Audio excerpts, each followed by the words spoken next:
চট্টগ্রামে আকস্মিক বন্যা ও প্রাকৃতিক দুর্যোগ মোকাবেলায় প্রধানমন্ত্রী তারেক রহমান 10টি বিশেষ পদক্ষেপ নিয়েছেন। দেশজুড়ে টানা ভারী বর্ষণ ও আকস্মিক বন্যায় ক্ষতিগ্রস্ত মানুষের পাশে দাঁড়াতে প্রশাসন ও দলীয় নেতাকর্মীদের জরুরি নির্দেশ দিয়েছেন প্রধানমন্ত্রী তারেক রহমান। একই সঙ্গে বন্যা কবলিত বিশেষ করে চট্টগ্রাম অঞ্চলের পরিস্থিতি মোকাবেলায় সরকারের পক্ষ থেকে 10টি সুনির্দিষ্ট উদ্যোগ ও নির্দেশনা নেওয়া হয়েছে।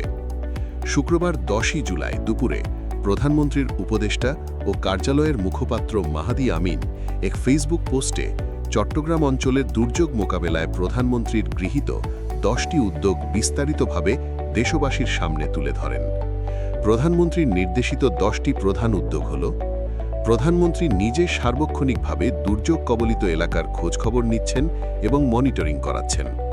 প্রধানমন্ত্রীর কার্যালয় থেকে নিয়মিতভাবে ডিসি, জেলা প্রশাসক, ইউএনও সহ সংশ্লিষ্ট সবার সঙ্গে যোগাযোগ রেখে প্রয়োজনীয় দিক নির্দেশনা দেওয়া হচ্ছে।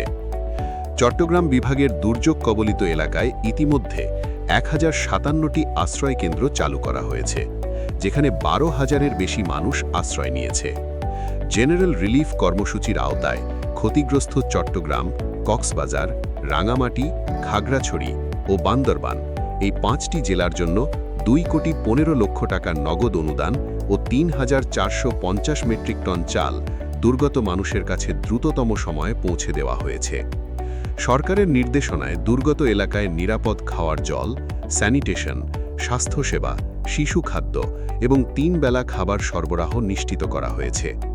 জরুরি পরিস্থিতি বিবেচনায় পাহাড়ি এলাকায় উদ্ধার কার্যক্রম গতিশীল করতে আইন শৃঙ্খলা রক্ষাকারী বাহিনীর পাশাপাশি প্রয়োজন বোধে সেনাবাহিনীও মোতায়েন করা হয়েছে।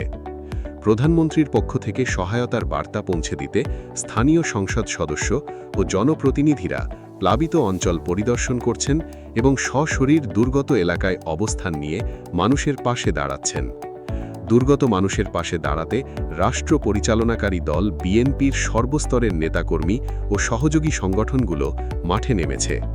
একই সঙ্গে সরকারের প্রশাসন, বিভিন্ন মন্ত্রণালয়, আইন শৃঙ্খলা রক্ষাকারী বাহিনী, সেনাবাহিনী ও কোস্ট গার্ড মাঠ পর্যায় থেকে কেন্দ্র পর্যন্ত একযোগে কাজ করছে।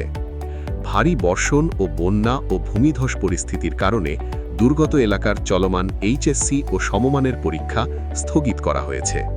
এই দুর্যোগে হতাহত ব্যক্তিদের পরিবারের সদস্যদের সমবেদনা জানাতে ও প্রয়োজনীয় সহায়তা নিশ্চিত করতে স্থানীয় প্রশাসনের অফিসাররা নেতাকর্মীদের সঙ্গে নিয়ে ক্ষতিগ্রস্ত পরিবারের বাড়ি পরিদর্শন করছেন। টানা ভারী বর্ষণে তলিয়ে যাওয়া চট্টগ্রাম দোহাজারী রেলপথের জলাবদ্ধতার ঝুঁকি কমাতে সেটি 5 ফুট উঁচু করার পরিকল্পনা নেওয়া হয়েছে। 47 কিলোমিটার রেলপথের উচ্চতা বৃদ্ধির কাজের দরপত্রের প্রক্রিয়া ইতিমধ্যে শুরু হয়েছে।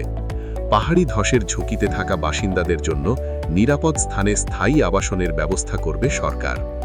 ফেসবুক পোস্টের শেষে মাহাদি আমিন আশাবাদ ব্যক্ত করে বলেন, আমরা বিশ্বাস করি সরকারের দ্রুত সিদ্ধান্ত, মানবিক প্রয়াস ও সমন্বিত উদ্যোগের মাধ্যমে আমরা খুব দ্রুত এই দুর্যোগ কাটিয়ে উঠতে সক্ষম হব, ইনশাআল্লাহ।